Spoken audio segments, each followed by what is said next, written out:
Buenas noches y bienvenidos al lugar donde exploramos las crónicas de los misterios más oscuros y enigmáticos que la historia y la criminología tienen para ofrecer. En el vídeo de hoy conoceremos el misterioso caso de Juan Fernando Hermosa. Antes de comenzar, no olvides suscribirte para estar notificado de los próximos vídeos que subamos. ¿Preparado? Vamos con el crimen. El 27 de febrero de 1996, en el oscuro y deplorable ambiente de un bar en la provincia de Sucumbíos, al norte de Ecuador, se desencadenó un escalofriante acontecimiento que cambiaría la vida de Juan Fernando Hermosa de manera irreversible. A pesar de encontrarse solo en ese sombrío rincón, Juan Fernando albergaba la esperanza de celebrar la llegada de sus 20 años. Sin embargo, la noche que debía ser de alegría se vio ensombrecida por un giro inesperado y aterrador. Cerca de la medianoche, cuando el reloj aún no marcaba las 12 campanadas, 5 individuos encapuchados irrumpieron en el local y se llevaron a Juan Fernando Hermosa a la fuerza. Su destino, desconocido en ese momento, daría inicio a una historia que pronto se convertiría en un enigma aterrador. La macabra tragedia se develó al amanecer del día siguiente. La policía se encontraba patrullando las orillas del río Aguarico, cuando la mirada aguda de un agente captó un cuerpo seminterrado en el lodo. El cuerpo yacía en un estado desolador, cubierto de suciedad y maleza, pero lo que se descubrió bajo esa capa de horror dejó a todos los presentes conmocionados. Juan Fernando Hermosa presentaba una herida de bala en la cabeza y múltiples marcas de tortura en su cuerpo. Había sufrido un tormento inhumano, desde ataduras con alambres que le habían lacerado las extremidades hasta cortes profundos en su espalda. Los actos crueles y sádicos a los que había sido sometido indicaban una crueldad excepcional y un nivel de ensañamiento difícil de comprender.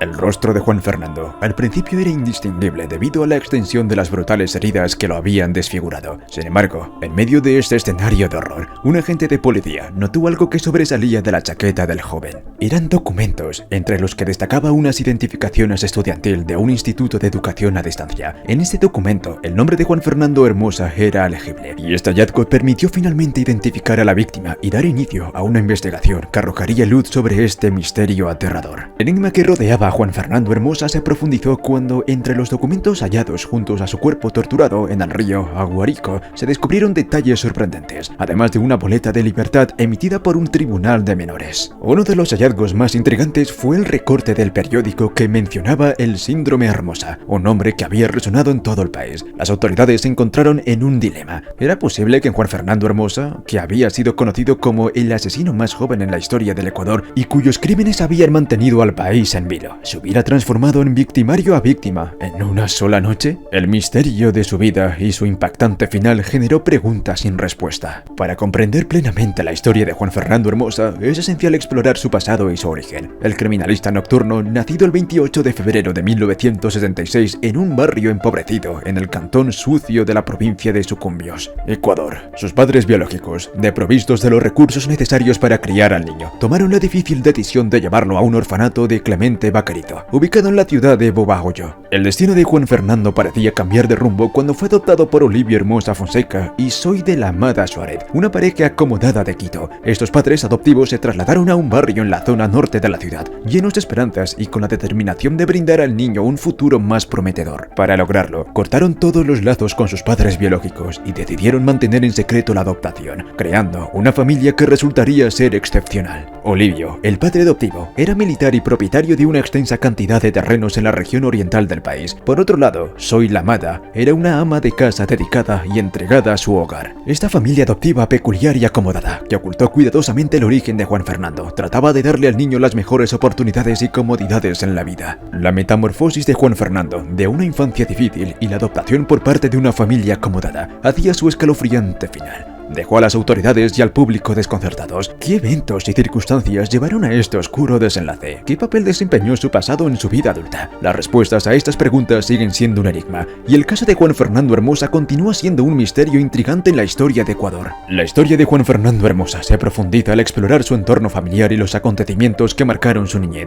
Su madre adoptiva sufría de artritis y sordera, condiciones que la hacían incapaz de desempeñar plenamente el rol como madre. En contraste, el trabajo de Olivio lo llevaba llevaba a viajar con regularidad, lo que resultó que su ausencia durante la infancia de Juan Fernando. Estas largas ausencias forzaron al pequeño a asumir roles inusuales y responsabilidades poco comunes, incluso el cuidado de su madre adoptiva. Las escasas ocasiones en las que la familia compartía momentos juntos se limitaba a los domingos por la tarde cuando los tres se dirigían al centro histórico de Quito. Esta área estaba repleta de aproximadamente 130 monumentales edificaciones consideradas patrimonio cultural del lugar. Fue allí donde Juan Fernando encontraba una de las pocas fuentes de alegría en su vida: los caballos mecánicos. A los ojos de la hermosa parecía que las cosas marchaban relativamente bien. Juan Fernando, desde una edad temprana, demostró ser un niño educado y con un rendimiento escolar destacado. Sus calificaciones eran sobresalientes y su inteligencia era innegable. Sin embargo, su infancia se vio marcada por un oscuro giro destino. Cuando aún era un niño de apenas 7 años, Juan Fernando descubrió el secreto que le habían ocultado durante su corta vida. Era adoptado. Fue su hermana biológica quien tomó la decisión de visitarlo y revelarle la verdad,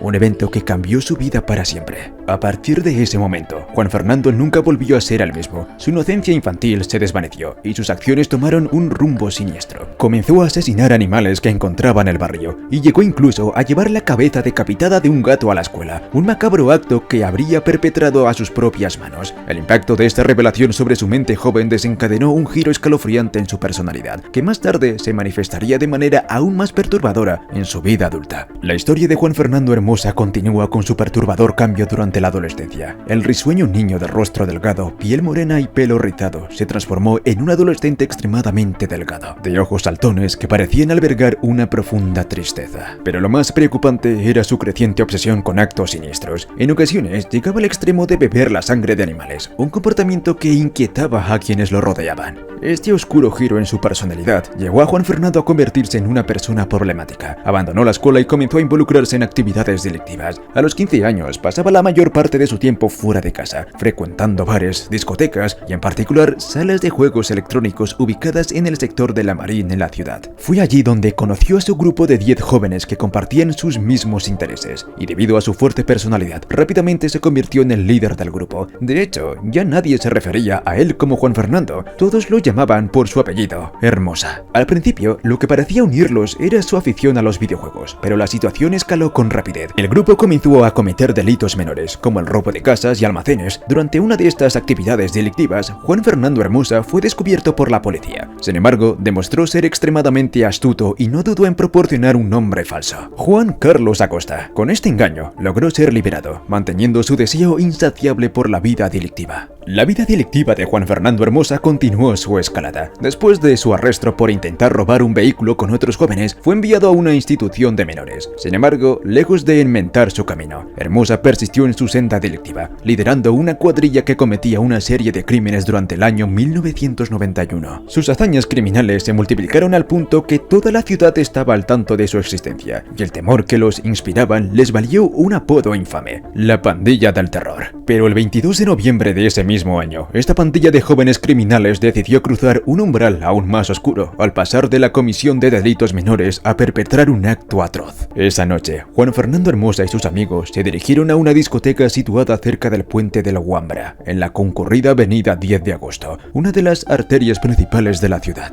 Una vez en la discoteca, decidieron abordar un taxi de la marca San Remo. Al subirse al vehículo, le indicaron al conductor, cuyo nombre en la pandilla del taxi rezaba Jorge Aguirre Zambrano, que se dirigía hacia el norte de Quito. Sin mediar palabra, Hermosa extrajo un arma calibre 9 milímetros de su bolsillo y en un acto aterrador, le accionó 2 veces apuntando directamente a la cabeza del conductor. Jorge Aguirre Zambrano perdió la vida en el acto y su cuerpo yacía en el automóvil, que continuaba transitando por la avenida aborratada de personas. Con impasibilidad, Hermosa indicó a uno de sus cómplices que tomara el volante del taxi, y así continuaron su violenta incursión, sin importarles la mirada aterradora de quienes presenciaron aquel acto brutal. El asesinato del taxista marcó un punto de no retorno en la vida de Juan Fernando Hermosa y su paso a la notoriedad como uno de los criminales más peligrosos del Ecuador. La misteriosa motivación detrás de estos actos y su escalada en la la violencia continuaba siendo un enigma desconcertante en la historia criminal del país. La oscura historia de Juan Fernando Hermosa y su pandilla continuaban con la escalada de violencia. Después de asesinar al taxista Jorge Aguirre Tambrano, arrojaron su cuerpo en una guardarraya, un término utilizado en Ecuador para referirse a caminos estrechos que corren junto a las rutas principales. Hermosa regresó a su hogar con una sensación de triunfo abrumadora, mientras que sus amigos se dirigieron a un bar, muchos de ellos incapaces de contener sus lágrimas debido a la impresión de lo que habían hecho. Al día siguiente, la Policía Nacional inició las investigaciones, pero estaban lejos de identificar al asesino y a la pandilla responsable. Presionados por su líder, estos jóvenes criminales contemplaron la posibilidad de continuar su serie de crímenes. Apenas 7 días después del atroz asesinato del taxista, Juan Fernando Hermosa decidió que quería volver a atacar, y esta vez quería que su segunda víctima fuera a alguien a quien conocía. Se dirigió hacia la zona sur de la ciudad, específicamente en una peluquería que frecuentaba. Allí era atendido por Charlie, un transexual con quien siempre había tenido una buena relación. Hermosa entró en el establecimiento completamente embriagado y acompañado por sus amigos. Le pidió a Charlie que le cortara el pelo, una solicitud que fue concedida sin dudar. Sin embargo, lo que ocurrió a continuación se convirtió en un momento de extrema violencia que dejó a todos en la peluquería aterrorizados. La historia de lo que sucedió en esta trágica ocasión sigue siendo un enigma escalofriante en la vida de Juan Fernando Hermosa y su pandilla. Una página manchada de misterio y horror en la historia criminal de Ecuador.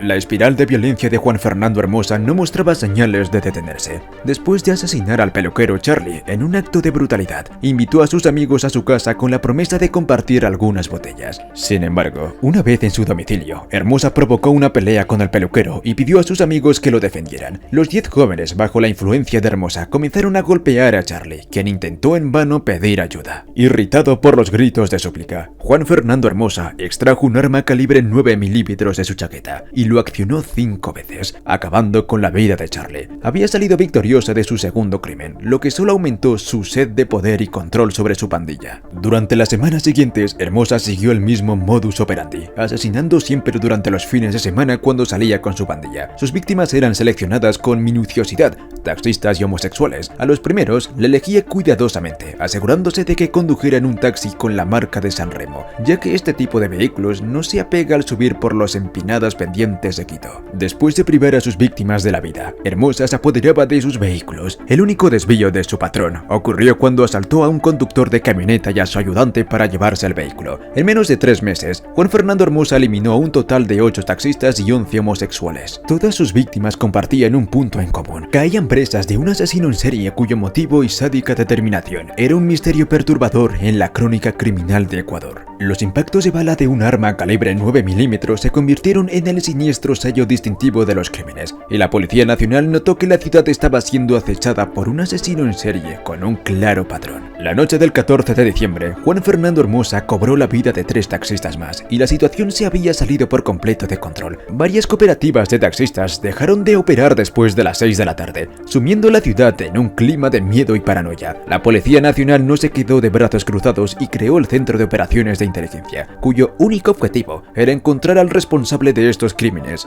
ya fuera vivo o muerto. La prensa también jugó un papel crucial al alertar a la población sobre el peligro asesino que andaba suelto. Los pocos testigos que habían logrado sobrevivir a los encuentros con este asesino en serie lo describían como un joven, lo que le valió el apodo del Niño del Terror. Mientras el pánico se apoderaba de la ciudad, los asesinatos continuaban y la situación era cada vez más desesperante. Fue en este oscuro contexto que el mayor Fausto Terán Bustillos, a cargo de un escuadrón especial conformado por el Grupo de Intervención y Rescate de la Policía Nacional, asumió la responsabilidad de investigar los crímenes cometidos por el Niño del Terror. Y fue en ese momento crucial que al mayor Terán Bustillos se le ocurrió una audaz estrategia: capturar a uno de los discípulos de Juan Fernando Hermosa. Esto marcó el inicio de una serie de eventos que cambiarían drásticamente el rumbo de esta aterradora historia. Tras arduos esfuerzos por parte de la Policía Nacional y con la colaboración de un informante clave, el mayor Fausto Terán Bustillos logró un importante avance en la persecución del infame Niño del Terror. Tomás Ángulo, uno de los miembros de la pandilla del terror, fue arrestado junto a otros 5 jóvenes mes en pleno acto de hurto en el centro de la ciudad, tras enfrentar una serie de presiones y amenazas por parte del mayor Terán Bustillos. Ángulo finalmente decidió delatar a su líder, proporcionó el nombre completo de Juan Fernando Hermosa y la dirección de su residencia. Ahora tenían una pista sólida que los acercaba al cerebro detrás del terror que había asolado la capital. Sin embargo, la captura del líder era solo el comienzo de un desafío mucho más arriesgado. El 9 de enero de 1992, alrededor de las 3 de la mañana, el mayor Fausto Terán lideró un escuadrón de élite en la intersección de las calles América y Difuga, justo enfrente de la casa de Juan Hermosa. La operación se llevó a cabo con sigilo absoluto. Los agentes no encendieron ni siquiera las luces de la patrulla para evitar alertar al peligroso individuo. Se dirigieron hacia la pared que, según la información proporcionaba por ángulo,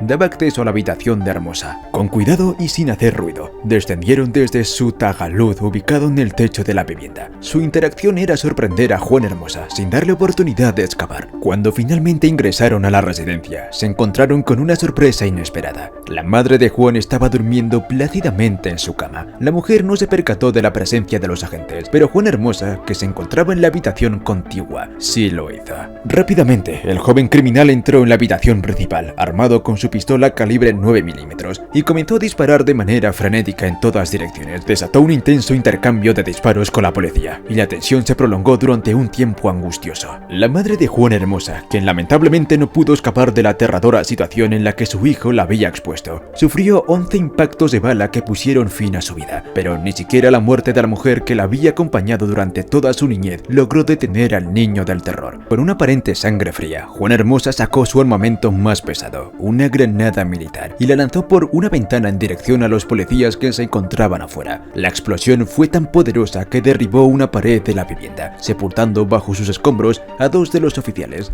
La noche ya había cobrado 3 vidas. En medio de la confusión causada por la detonación, Juan Hermosa intentó escapar por otra ventana. Sin embargo, 2 agentes lograron interceptarlo y lo apresaron. A pesar de haberse enfrentado a más de 10 oficiales y de la magnitud de la explosión, el niño del terror no presentaba ni un rasguño. Cuando fue trasladado al penal, Juan Hermosa pronunció una frase que se volvió especialmente memorable y que quedó grabada en la memoria del país. Quiero dejar en claro que mi nombre es Juan Fernando Hermosa Suárez y que el 28 de febrero cumplo 16 años. Con esta declaración no perdió tiempo en negar ninguno de los crímenes de los que se le acusaba, dejando muy en claro que había cometido todos los asesinatos que no se le atribuían. Su actitud de aparente indiferencia y su disposición a confesar los horrores que había perpetrado desconcertaron a la sociedad ecuatoriana y a las autoridades. El país quedó conmocionado por los acontecimientos y por la personalidad perturbadora de Juan Fernando Hermosa Suárez. La detención de Juan Fernando Hermosa no lo tomó por sorpresa, e incluso estuvo dispuesto a delatar a uno de sus compañeros de pandilla sin mostrar su sorpresa o miedo. Parecía tener siempre un pasado adelante, lo que dejaba a todos intrigados acerca de la verdadera naturaleza de su personalidad y sus motivaciones. Su arresto se produjo en medio de uno de los revuelos mediáticos más intensos en la historia de Ecuador. Finalmente, todos los medios de comunicación podían mostrar la cara del famoso asesino que había aterrorizado la ciudad de Quito. En una entrevista que se transmitió por televisión, Juan Fernando Hermosa fue interrogado por aclarar cómo obtuvo el arma con la que llevó a cabo sus atroces crímenes. Durante la entrevista, el oficial Wilson Romero fue acusado por Hermosa de haberle vendido el arma sin mostrar ningún reparo. Cuando los periodistas le preguntaron por qué había asesinado a tantos taxistas, su respuesta fue impactante en su simplicidad y cinismo. Juan Hermosa alegó que los taxistas siempre querían cobrar tarifas más altas, lo cual le parecía abusivo y suficiente razón para quitarles la vida. Sin embargo, jamás aclaró cuál fue su motivación para atacar a personas homosexuales. En las entrevistas, Hermosa se limitaba a responder que su móvil era el robo. Según sus declaraciones, su intención original no era asesinar. Aseguraba que intentaba calmar a sus víctimas, diciéndoles que si entregaban todo lo que tenían, no les pasaría nada. Sin embargo, en la práctica, esto nunca se cumplía, lo que añadía otro nivel de misterio en su comportamiento. La falta de una justificación clara por sus actos mantenía a la sociedad perpleja y alarmada. Juan Fernando Hermosa explicó en su defensa que en algunos casos el uso de su arma fue en respuesta a amenazas de sus víctimas. En una ocasión, alegó que un taxista lo había amenazado con un revólver calibre 22. lo que, según su versión, justificaba el homicidio como un acto de autodefensa. Otra vez, afirmó que un conductor de taxi había intentado atacarlo con una llave de ruedas y que en esa situación se había visto forzado a usar su arma para sobrevivir. Estas declaraciones extrañas añadían una capa de misterio a sus crímenes y a sus motivaciones. Sin embargo, quizás su declaración más inusual fue durante una audiencia en la que Hermosa alegó que algunos de los asesinatos, en particular los de los choferes de taxi, le habían sido encargados por un militar retirado. Según su relato, este supuesto hombre quería vengar el abuso y posterior asesinato de su hija a manos de un taxista. Esta versión provocó conmoción, ya que parecía que Hermosa estaba tratando de despistar a todos con esta historia. A pesar de la sorprendente revelación, en una entrevista posterior, Hermosa se retractó de esta versión, lo que dejó la incógnita de su motivación en el aire, convirtiéndose en parte de la cultura popular. Juan Fernando Hermosa confesó todos y cada uno de sus crímenes, lo que aceleró su proceso judicial. Cuando se le preguntó por qué había decidido ingresar al mundo de la delincuencia, su respuesta fue desconcertante. Simplemente quería experimentar nuevas vivencias lejos de su hogar. Los médicos psiquiatras que analizaron su comportamiento señalaron que Hermosa poseía un alto coeficiente intelectual, pero también sufría de resentimiento social crónico y mostraba rasgos relacionados con el psicópata. Estos aspectos arrojaban más sombras sobre su personalidad y sobre las razones detrás de sus crímenes. El misterio en torno a sus motivaciones y acciones dejó una impresión duradera en la sociedad ecuatoriana y más allá. Ecuador cubría su fuga y tanto las fuerzas del orden como la población entraban en alerta, pero la historia de Juan Fernando Hermosa aún tenía más giros inesperados. A pesar de su historial delictivo, Hermosa fue sentenciado a tan solo 4 años de prisión, la pena máxima que la ley permitía para castigar a menores en Ecuador. Este hecho nuevamente parecía favorecer a Hermosa. En prisión, lejos de mostrar arrepentimiento o rehabilitación, continuó su camino de delincuencia y poder. Formó una nueva pandilla y una vez más asumió el papel del líder. Tenía tanto control que durante la comida en la prisión exigía la presencia de un oficial de alto rango para que probara su comida antes que él, temiendo envenenamientos por parte de otros reclusos o incluso de los propios agentes penitenciarios. Durante su estancia en prisión, continuó su relación con Yadira, una chica con la que había comenzado a salir antes de su arresto. Increíblemente, en apenas 16 meses de reclusión, Yadira logró introducir un arma en la prisión para Hermosa. El niño del terror organizó otro audaz escape, tal como lo había hecho anteriormente antes de su captura. Durante su fuga, se enfrentó a un oficial de policía y le disparó 5 veces,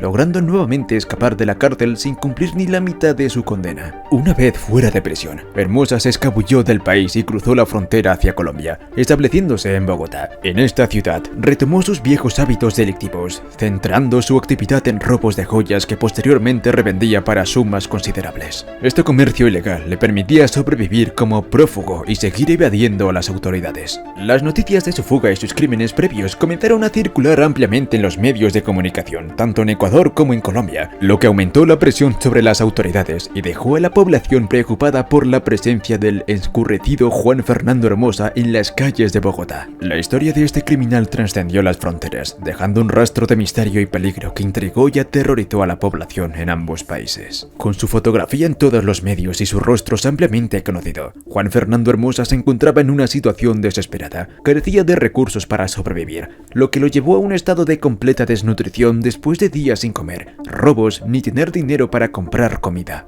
A diferencia de su captura anterior, cuando fue arrestado en Colombia, esta vez Hermosa no ofreció resistencia. Aceptó nuevamente todos los crímenes de los que le acusaban. Sin embargo, como seguía siendo menor de edad, fue condenado a tan solo 3 años de prisión, el tiempo que le quedaba para completar su sentencia original. Durante su segundo periodo en prisión, Hermosa mantuvo un perfil bajo y evitó involucrarse en problemas. Finalmente, en 1996, fue liberado al haber cumplido su condena. Al salir de la cárcel, se dirigió a Nueva Loja, una ciudad en la provincia de Sucumbios, en el este de Ecuador, donde vivía su padre. Tenía la esperanza de comenzar una nueva vida tranquila, empezar de cero y reconstruir su relación con su familia. Sin embargo, sus esperanzas de redención se desvanecieron. El 27 de febrero del mismo año en que cumpliría 20 años, Hermosa salió solo a un bar de aspecto deplorable. Mientras bebía con tranquilidad, 5 hombres encapuchados se encontraron en el local y lo llevaron a la fuerza. Esta nueva e inquietante inquietante circunstancia dejaba más preguntas sin respuestas sobre el destino de Juan Fernando Hermosa y los oscuros misterios que rodeaban su vida. Una boleta de libertad emitida por el Tribunal de Menores revelaba que Hermosa había estado en conflicto con la justicia desde temprana edad, pero el detalle más intrigante fue un recorte de periódico que mencionaba el síndrome Hermosa y cómo sus crímenes habían mantenido al país en vilo. El síndrome Hermosa había sido el término utilizado para describir la serie de asesinatos cometidos por Juan Fernando Hermosa en su juventud. Había pasado de ser temido asesino en serie a una víctima de secuestro y asesinato, lo que dejó perplejos a todos. Nadie entendía cómo Hermosa, el asesino más joven de la historia de Ecuador, había terminado de esta manera. El hallazgo de su cuerpo desfigurado planteó una serie de interrogantes. ¿Quiénes eran los hombres encapuchados que lo secuestraron? ¿Qué motivación los llevó a cometer este crimen? ¿Había algún tipo de conexión entre el síndrome Hermosa y su muerte? La policía y los investigadores se encontraron ante un rompecabezas macabro. La historia de Juan Fernando Hermosa, que ya era sorprendente por sí misma, tomaba un nuevo giro aún más misterioso y desconcertante. Su trágico final arrojaba más preguntas que respuestas y dejaba una sombra de misterio sobre su vida y sus crímenes. La muerte de Juan Fernando Hermosa Suárez sigue siendo un misterio hasta el día de hoy, y su historia continúa generando un gran interés y especulación. Aunque la causa de su asesinato nunca fue debidamente investigada por las autoridades, muchas teorías y suposiciones han sugerido a lo largo de los años. Una de las teorías sugieren que Hermosa pudo haber sido asesinado por miembros de su antigua pandilla o por otras personas con las que había tenido conflictos durante su turbulenta vida. Como líder de una pandilla, había acumulado una serie de enemigos y amenazas, y su reputación como asesino en serie lo había hecho aún más vulnerable. Otra teoría sugiere que su muerte podría estar relacionada con los crímenes que había cometido. Quizás alguna de sus víctimas o sus familiares buscó venganza contra él. Esto planteaba la posibilidad de que alguien lo secuestrara y ejecutara como un acto de justicia por los horrores que había infligido. El recorte de periódico que mencionaba el síndrome Hermosa es intrigante. ¿Podría haber estado involucrado en algún tipo de conspiración o haberse convertido en un objetivo para alguien que se sentía amenazado por la publicidad que rodeaba su historia? El término síndrome Hermosa sugiere que su comportamiento había sido tan inusual y notorio que merecía su propia etiqueta médica o psicológica. En última instancia, el misterio que rodea la vida y la muerte de Juan Fernando Hermosa Suárez arroja más preguntas que respuestas. El caso se ha convertido en un enigma en la historia criminal de Ecuador, dejando una marca indeleble en la memoria del país y manteniendo viva la fascinación y el horror que rodearon a este infame asesino en serie. Y así concluimos esta inquietante y perturbadora historia. Espero que hayas encontrado este relato tan interesante como yo. Si deseas más contenido de este tipo o tienes alguna sugerencia, no dudes en compartirla en los comentarios. No olvides tampoco suscribirte para continuar viendo vídeos de esta categoría. Gracias por unirte a nosotros en esta escalofriante travesía. Te deseo una noche llena de sueños tranquilos y que se mantengan seguros. Hasta la próxima, queridos espectadores.